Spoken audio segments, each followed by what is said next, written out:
What's up, guys and gals? Welcome back to the Nerd Castle. Today in the world of indie games, we've got access to a brand new demo of Goblin Stone that's going to be available for all of you to peruse very, very soon. And so anyways, if you've never seen this game before, this is a remarkably well animated, very pretty little game that's kind of like the noble bright companion to something like Darkest Dungeon. So in Darkest Dungeon, everything is gloom and doom and everyone is dying and the narrator is scary and nothing is going very well.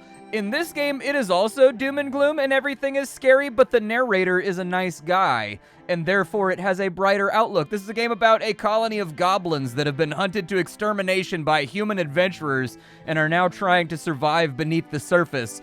During the day, they will build new facilities underneath the ground in order to make the colony stronger.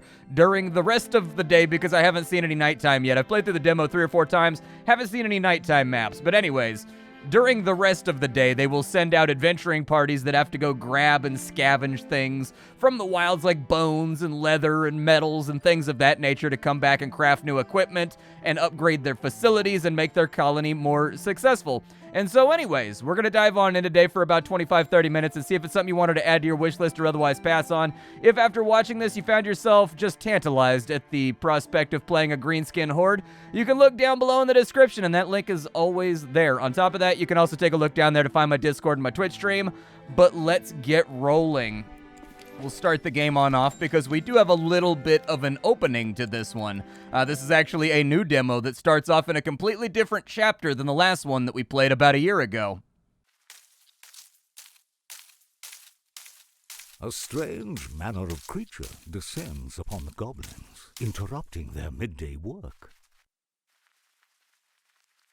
Upon closer inspection, it appears to be a harried gnoll in great distress. This, of course, is quite a pleasant surprise to the goblins, since the gnolls of the Hollows have long been presumed extinct. Their smiles quickly fade as the gnoll emissary begins his grim tale. Adventurers who once ravaged the Hollows have now returned. Alas, with their freeing of the orcs, these adventurers stir once more with fresh game to hunt. This new breed of adventurers, clad in iron armor, inspires terror in the gnolls.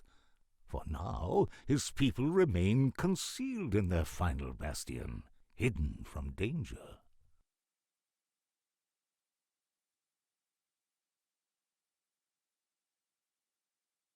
Chapter 4. Audience with a Rat.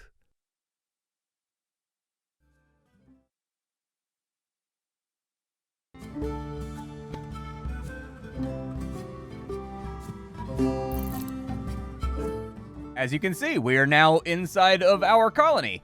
This is where we live at. Now, you may notice the mouse cursor's a little bit sluggish right now. There's a little bit of a delay on it.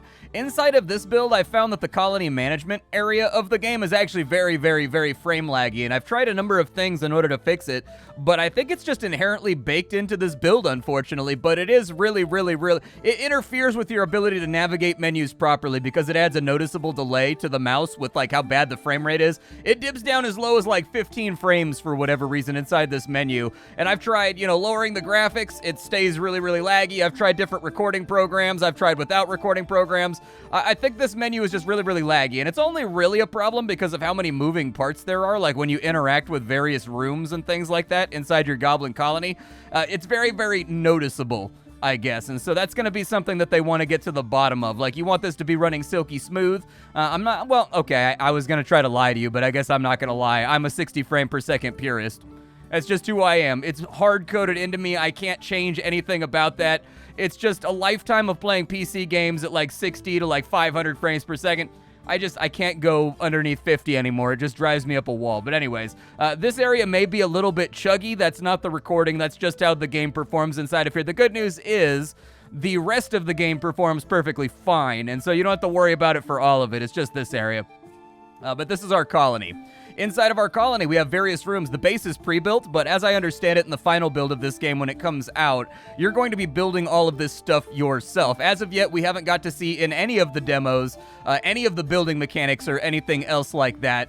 And so I can't tell you exactly how that's all going to function, but for now we have a pre-built base. And the base is pretty simple. You have a war room. This is where you can undertake away missions. We've got the barracks. This allows us to take a look at our roster and level up our goblins and equip them with different weapons and armor and things of that nature. We've got the Ancestors Hall, which, like XCOM style, is basically going to be where all of our dead goblins go. Death in this game is a very important mechanic. You cannot advance your colony without goblins dying. And so this is a game with a very, very, very high kill rate. Like, you're going to lose goblins in this game. And in fact, I think this demo does a really good job at showcasing just how deadly this game is going to be, while at the same time maintaining kind of a happy, bright atmosphere. But don't get it twisted. This game is definitely kind of XCOM or Darkest Dungeon-like, where losses are expected. We have a room that is associated with each of the classes that we currently have. And so we have a Warrens. This is where we can breed our goblins. There is a breeding system in the game where your goblins have various stats and they have various kind of physical characteristics. And if you want to propagate those characteristics and traits, you breed them together to make like super goblins. We have a Guards Guild. This is where we can take a look at all of our goblins that are assigned to the class of Guard, and we can adjust their abilities around. Every single class can have 4 abilities slotted on in, and when you go into combat, it selects from the abilities they have slotted randomly. Basically, it picks 3. Every weapon has a default attack, and 3 of these will be picked at random when you start off a combat, and you've just got to, like, deal with that RNG. For right now, I don't really mind the loadout that our characters currently have for the guards, and so I'm going to leave it as is. However, I did want to take a look at the Raiders Guild, and we'll see what abilities the Raiders have. The Raiders have a number of abilities that seem to revolve around, like, making the enemy bleed, I guess. We've also got, if it has bleed, reset the duration of the bleed. Okay. And then we've also got a honing strike, deal 20% damage to the first or second foe and increase your crit. And then we've also got Wakey Wakey, attack a foe 2 times, dealing 60 on each hit. If the target is stunned or frozen, add another hit for 80%. So that's a nice little combo ability. And then apparently we've also got a tonic that we can drink. All right, fair enough. I think I'll probably take Wakey Wakey instead of Exterminate. So we'll take Exterminate out, and we'll put Wakey Wakey on in there because we are going to have guys that have stun abilities, and I think that's going to work out all right. And then finally, we're going to go talk to the Shaman, I think, is going to be the next thing that we take a look at. There is a 4th class in the game, but it doesn't look like they have their own room just yet. It's like a wizard, and you can play as the wizards in this build, but they don't have their own room yet, so you can't adjust their abilities or anything in this demo, unfortunately. It's not that big of a loss. I get the feeling that the wizard is a new addition to the game, because the wizard, I haven't really been able to make the wizard work in combat yet. All the other classes seem to be a little bit superior at the moment. For right now, it looks like we can swap out some abilities. So we've got 3 heals on here and a slow. I'll talk about why the slow is relevant a little bit later, but I think I'm actually pretty happy with what they have slotted in right now. I'm not really particularly attracted to any of these abilities down here. The haste ability is definitely tempting, but it's got a really, really high casting cost, and so maybe I won't put it on in there. But anyways, first thing you want to do when you get to your base, I know we're 10 minutes into the video, and I'm like, the first thing you want to do is you want to take a look at your recruitment area, which is up here. There's a merchant in it as well, but we don't really have enough money to buy anything. This is what the merchant looks like. You can buy new weapons over here. You can buy crafting materials and things of that nature. I don't think that the crafting is in the demo just yet, but the recruitment system is, and the breeding system is, and a couple of other systems have been added that were never in any of the previous demos, so that's good. For right now, every single goblin has stats. They have body, which is basically how good they are at physical things, and HP and how good they are at attacking and melee. They have mind, which is going to dictate how good they are at kind of like hermetic magic. And then they have spirit, which is how good they are at like shamanic magic. But spirit also has a little bit of an asterisk next to it, because spirit also dictates how well they receive heals. And so anyways, you kind of want to go through all of these, and you want to find the goblins that have really, really good stats. So for, like, Dump Nailer right here, which is a really unfortunate name, Dump Nailer, Newt Master, and let's see, Wall Hopper, and wow, Bump Girder. Bump Girder has fantastic stats. Let's go ahead and take Bump Girder. We'll add Bump Girder on in here, and as you can see, they have random perks that they will have around, and these will be bred into new generations of goblins if you decide to use them in the Warrens.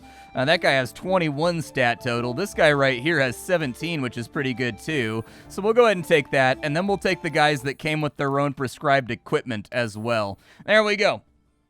So we've taken I think pretty much all the goblins that I want to take for right now. Although this guy has an 18, so I guess we'll take him too. All right, we'll take all those goblins. Not a particularly bad draft at the beginning of the game, if I do say so myself. Having gone through the demo a couple of times, I'll definitely say that there is a possibility that you get much worse goblins every now and again. It says we have a Hunter's Guild here. Where's the Hunter's Guild at? I guess it means that we unlocked it, but that progression doesn't exist inside this demo, so we're not going to be able to build it. I think we picked up like our first class of a certain type, but it doesn't automatically give you the room that goes along with them. Now, I'm a little bit interested in turning Bump Girder into like a DPSer.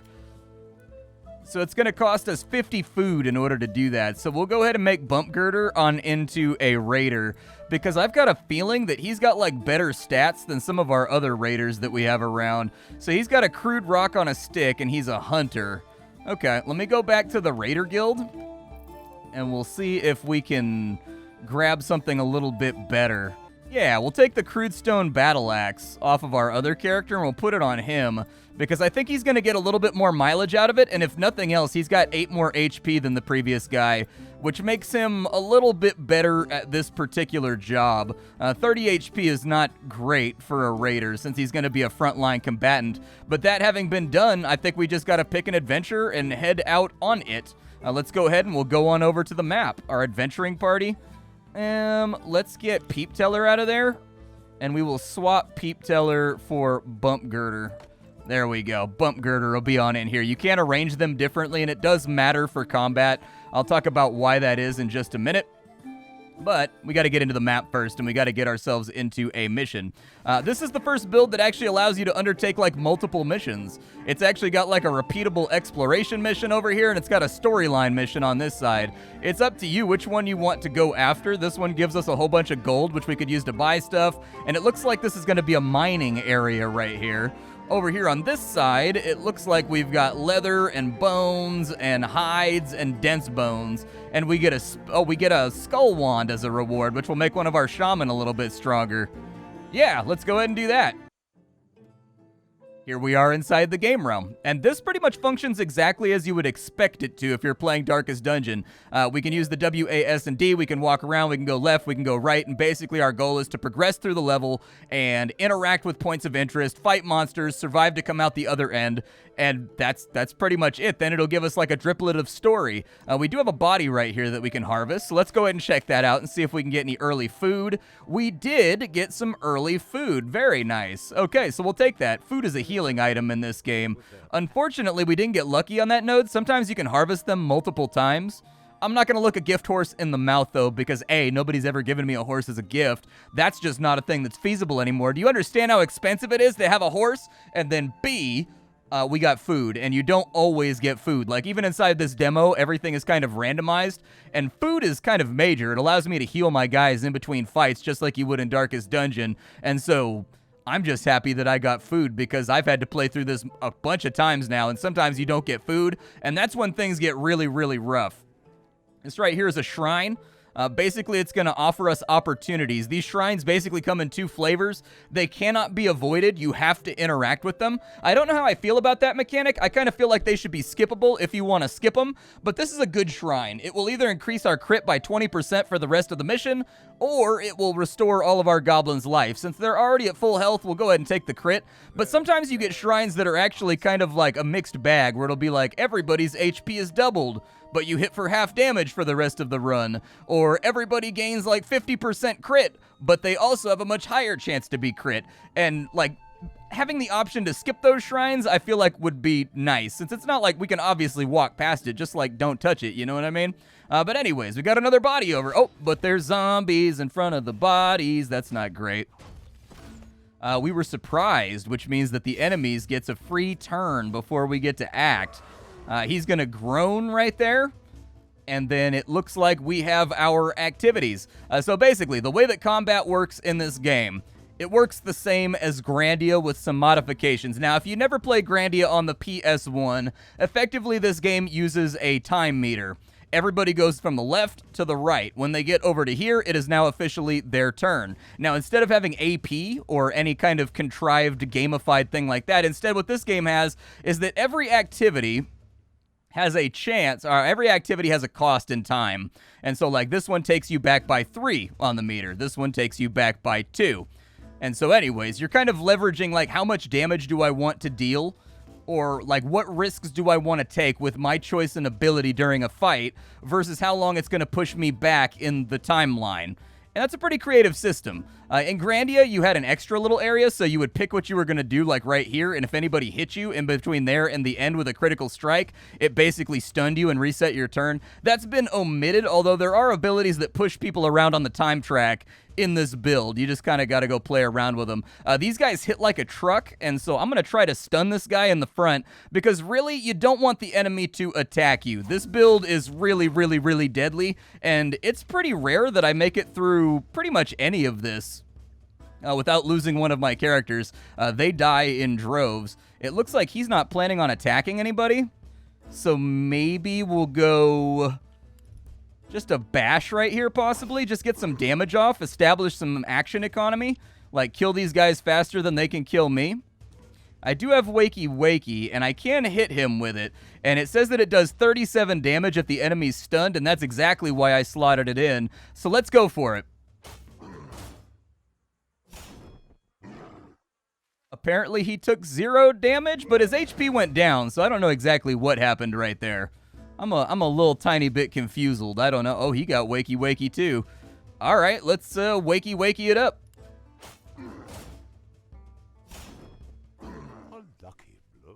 Yeah, very, very lucky blow. I will take it. We don't really need to heal anybody or anything, so I guess I'll go ahead and hex this guy. There we go. We've almost got him down to 0 HP, and we're only on our first turn here. That's going to kill him, which gives us action economy. Eliminating an enemy as fast as possible in this build, I cannot recommend it highly enough. Now, we've lucked out a lot in the abilities that some of these enemies have chosen. That's going to help us out because these guys hit really, really hard, and they put dots on you. You see right there, they hit for 26. And I don't know if you saw how much HP we have, but we don't have enough to take a 26 damage hit. I'll tell you that right now. So we're going to use Intercept on this guy so that he hits our guard instead, who gets a 7 damage reduction. There we go. I mean, it hurt. It really, really stung. But that having been said, not too bad, not too bad. We're going to go ahead and put a heal over time on that character so that he heals back up. And then we're just going to open up with the DPS over here. I'm kind of curious why Wakey Wakey did not do damage. I'm a little bit vexed by that, actually. I'm not super sure. We'll go ahead and throw a Hex on him. There we go. Put a little bit of that voodoo that we do all up on him. And then, you know, last time that didn't really work so well, so now I'm kind of scared of it. Let's go ahead and we'll put a bleed on this guy because dots in this game, they hit real. Oh, the zombie is immune to bleeding. Well, that makes me feel bad. Okay, let's try Wakey Wakey one more time, but yeah, his HP is going down. It's just registering as 0 for some reason, so I guess that's a bug that exists inside this demo. We should be able to kill this guy no problem before his next turn. We stunned him again with a big crit, and now I'm feeling like everybody's not believing me when I talk about how difficult this game is, but we appear to have caught the perfect playthrough. I've beaten this demo now like 2 or 3 times, which I've said 2 or 3 times now, just for thematic effect, and it's gone a lot worse for me previously. We got a whole bunch of junk, and we can use that to polish our weapons. Okay. Your weapons do come in varying qualities, everything from like crude all the way up to deadly. We've got gold coins right there. Sorry if during that fight you heard my dog bark. Somebody had the audacity to knock on my front door, and my dog turns into a merciless killing machine whenever he hears outsiders. I'm just kidding. He's a Labrador Retriever, and he's super friendly. But for whatever reason, when somebody knocks on the door, he turns into Cujo until they're allowed in the house, and then he'll be your best friend. I don't know what that is. Oh, I got to fight it? Okay. I thought it was kind of... It's a rat, so I figured, oh, well, that rat kind of has, like, scales on him. A little scary. We block the damage right there. Looks good, looks good. Let's go ahead and where are you going to attack to? You're going to attack a guard. You're going to attack my raider. I'm going to go ahead and intercept this one. My guard can take the hit, but my raider can't because he doesn't have armor. And so anyways, yeah, he blocked all the damage right there. You love to see it. But he's been poisoned. That's bad. Let's go ahead and bash in the front. There we go. We did not get the stun effect, but we did manage to get some damage off. I'll probably start with, let's call it, we'll just go for a chop right here. Choppity chop choppity. That's 17 damage out, and if we can kill this guy before he takes his turn, I think that would be very, very rad. That won't kill him, so I guess we'll just go for a normal chop right there. He got a bleed off, though, which is really nice. A pestilent bite. Unfortunate, although it looks like we didn't really catch any of that pestilence, so I'm okay with it. Let's go ahead and we will do a healing chant for 4 to 9 healing. That sounds good. We rolled a 3 somehow on a 4 to 9, and so that sounds like my luck. Yep, that seems like the way that my luck tends to go in life. We got a good heal right there, though. We got a 5. Now that we've got these guys back up front, they should be able to take the hit no problem. We will go for a rattle right here, I think, to see if we can knock this guy out. We did get the stun right there, which is great. You do have to play your abilities very carefully in this game because the enemy, they will capitalize on it if you're not playing your abilities in kind of a smart way. Let's go ahead and hit him. There we go, 21 damage right there. Very nice crit. And then First Blood, I think, will work to get a bleed off on the armored guy over here. Actually, that'll kill him, and I like that idea a lot, so let's kill him. Okay, guard took the hit right there. Good stuff. Unfortunately, my raider had to take the hit right there, which I would have rather not had happen, but, like, There we go. He finally kicked off the wall, so I think we should be okay.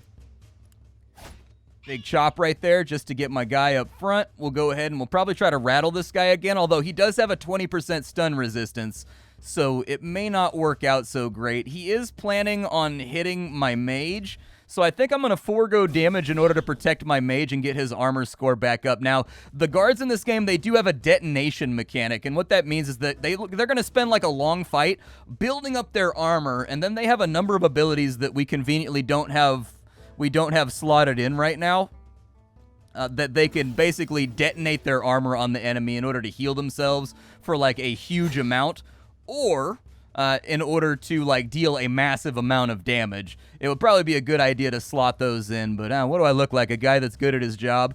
I don't know what I want to do with these heals. I'll probably just go with a big healing chant right there. Big crit on the raider. Love it. Absolutely love it. All right, so let's go for a, what's his stun resistance? 20. Let's go for a rattle on him. And we did get the stun off again. Nice. And then I think that I would like to go for a First Blood on the Dire Rat just to get him bleeding. Dots in this game are incredibly powerful, and so I've learned to lean on them.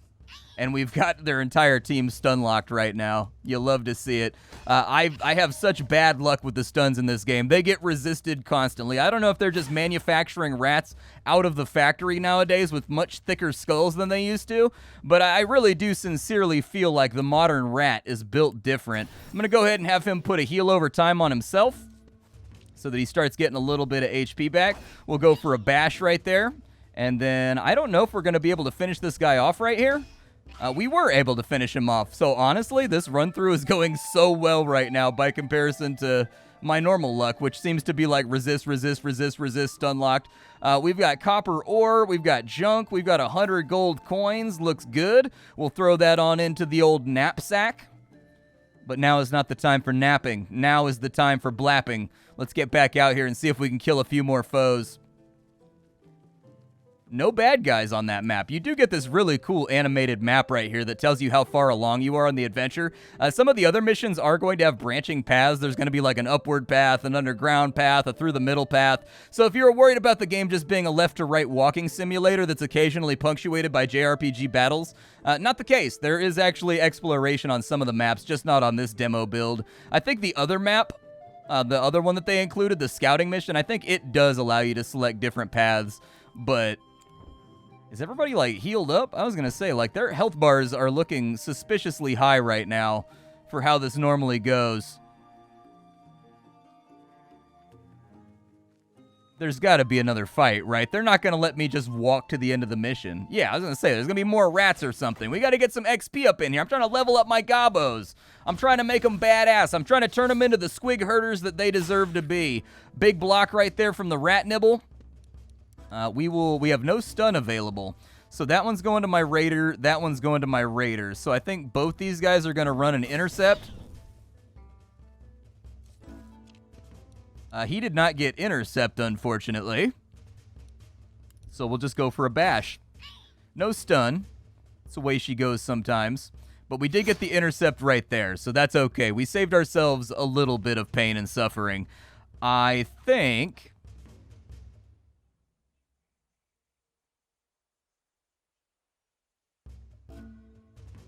Did we already get a crit? Because it says the cost is 0.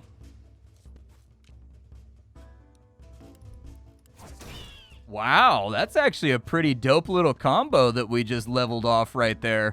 Almost an OTK by 1 damage. Kill that rat off. Yeah, I would love for him to never take another turn ever again and be a threat to my wonderful little goblins who are just doing their best in a hostile world that is seeking their demise. And honestly, orcs and goblins have always been one of my favorite fantasy races. I do not stand by this. I cannot abide it. And so it is time for some serious wah energy out here. Let's go ahead and we'll put a hex on these guys, maybe? Or we could throw a heal on somebody, I suppose. Where are you going with your attack? On him? All right, put a heal on him. We'll pre-hot this guy. And that should heal off that entire hit, I think. We could put sticky hoodoo on these guys. That'll make it so that their turns are fewer and far between. This is actually a rare opportunity where I think sticky hoodoo is a better call than casting a heal. I've got my guard out front, so he should mostly... Ooh, he got the poison through. Okay. Let's just go for a big bash right here. If you don't like the abilities that you have on your talent card, you can re-roll them, but you can only re-roll your abilities like once per your entire war party from how I've tested it for an entire adventure.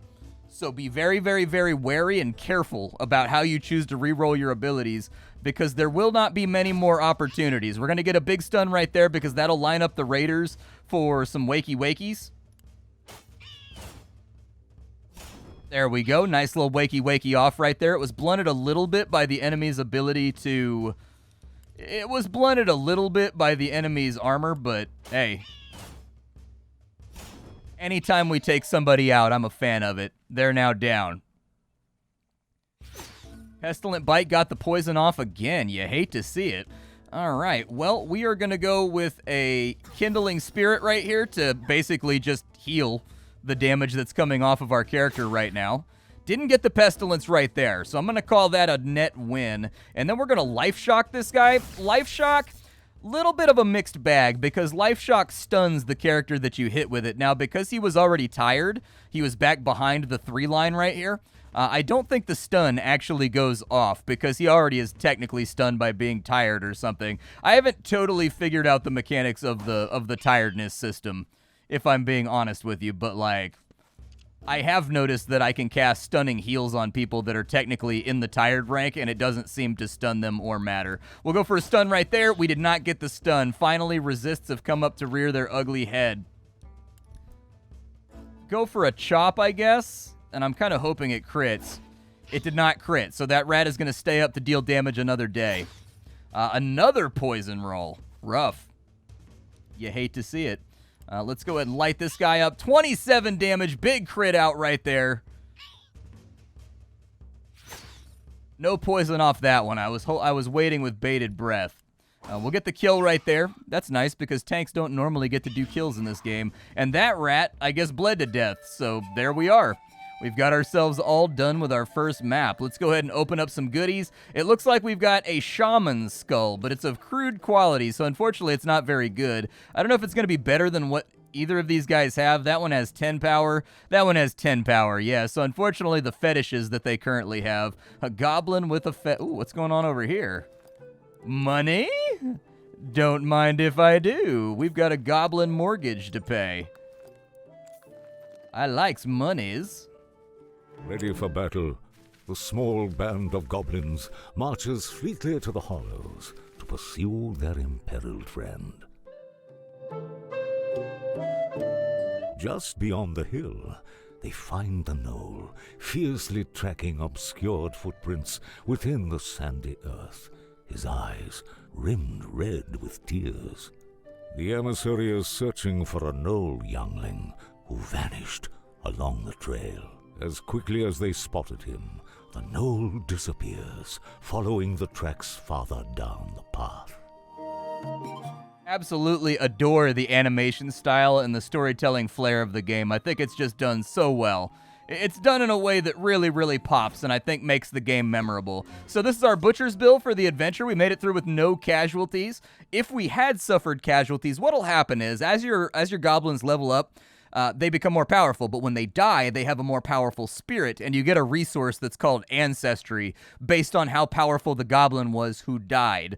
This game is not like a zero-sum kind of like Darkest Dungeon game where when you die, you get nothing out of it. When you die in this game, it's actually required, which is why the game hits so hard, and that's why the dots are ticking for such large numbers, is because, like, really, in order to upgrade your base, goblins have to die. There's just no way around it, and so I'm guessing that this game is going to be quite adversarial, despite the cutesy thing that they're going for. We didn't get any Ancestry this time around. It doesn't really matter, because we don't have anything to spend the Ancestry on, because the building systems are not in the game yet.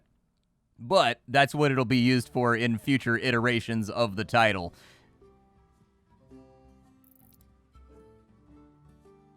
Okay, so we've got our campgrounds, and we should have some new goblins in here to kind of like go through. Unfortunately, I think that this guy is the only one that I think is worth drafting. He's got a 20 total. We will take him. I don't know what job I want to give him just yet. But the 20 total is pretty good, and we have money, so we can actually technically take a look at the shop and see if there's anything we can afford here. We can't afford some of the crappy stuff, but we can sell the skull, which I think is a good idea, so we'll go ahead and do that. We can sell this little buckler right here as well, so we'll sell that, and we'll take our 900. I think that 900 will get us into position. We could get a crude mace, which allows us to turn a goblin into a bandit. Wonder if it'll unlock the class when I buy it, because I don't have like a bandit room or anything right now, so I'm going to go ahead and try it, just because I have nothing else to spend my money on, and then we'll dive on out of here, and it seems like it's a fairly high-quality item. If I go to the barracks, can I take one of these unassigned little guys and turn him into a bandit? Is that a possibility? Unfortunately, the bandit is not in the game just yet, so that's going to be a ripperoonies. We could check out the new feature, which is breeding goblins. We do have a couple goblins here that I'm not really using. Like, so can I take a look at their stat lists from here? Is that possible?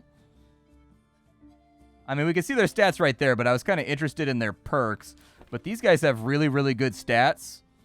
So that's like a 16 and a... Actually, we should probably do the breeding a little bit better. We'll have Whale Hopper do it instead. There we go. And my guess is we probably just, like, leave them in there. It looks like, yeah, it updated their tag right there. So I think we just leave them in there until the next day. I probably should have done this yesterday just to see what would happen. But we do have a new quest to follow the knoll, and it will give us an orcish artifact. Okay. Yeah, I think we can do that. Let's go ahead and get on into it. It looks like everybody heals up after every fight, so I'm not that worried about it. I liked the group that we had last time. I don't have any problems with... Oh, yeah, I needed to check and see... inside the armory, if this was going to be an upgrade to any of my casters. Yes, it is a 3 damage increase to one of my casters. So I would definitely recommend we throw that on somebody. We'll throw it on to just Itchbuster. The names in this game are absolutely fantastic. Really wish the performance on this menu was a little bit better. Man, it is chunky. It likes to chunk a little bit.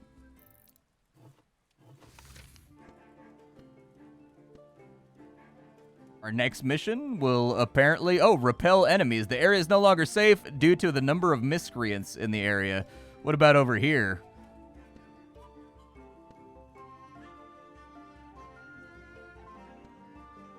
I guess we could try this little area first. I mean, it's like a little expansion area, I guess. Aw, dude, we're running out of time. Well, that's really unfortunate. I was going to try to take a look. at the next mission, but like, maybe I'll just leave it running in the background while I do my spiel. So far, I feel like the game is fairly gorgeous to look at. I think it's a really, really good game when it comes to the visual flair of how the game is presented and how everything is animated and modeled. I think it looks really, really good. As you can see, this is an area that has the multiple layers that you can work your way through, just in case you wanted to look for loot or whatever. If you backtrack, I don't know if it increases your chances of being attacked. Hey, we got some rations, some gold coins, some adventure stuff. All right. Sounds good. Some leftovers. In fact, I'm going to walk backwards for a second and see if I get attacked or not. I know that in Darkest Dungeon you get penalized for it, but the soundtrack is great. The sound effects are very punchy and well done. The animations look good to me. The goblins look great. I like how they have different defining characteristics that can actually be bred into the next generation of goblins. So if you want all of your goblins to have a certain nose or certain ears or whatever else like that, that's going to be an option along with the traits and whatnot that they're gifted at spawn. That's pretty much it, but I do think that this is a demo that is the first demo, in my opinion, to show off that the game's going to have a little bit of edge and a little bit of bite to it, and the game is going to, make you take casualties, and there's not going to be a lot of ways to extricate yourself out of that. But Goblin Stone, I think it's been looking great so far. This one continues to live up to my expectations, aside from the medium spicy performance issues we have in the colony building area, and I'm excited to see what's going to happen with the next build. Anyways, my name is Splattercat. I sift through the pile to find what's worthwhile in the world of indie games every single day so that you don't have to. Today up on the chopping block, we had Goblin Stone. Tomorrow, we will have something else. I hope you guys enjoyed it. I'll see y'all later, and thank you for stopping on in and lending me the luxury of your time. Goodbye, everybody.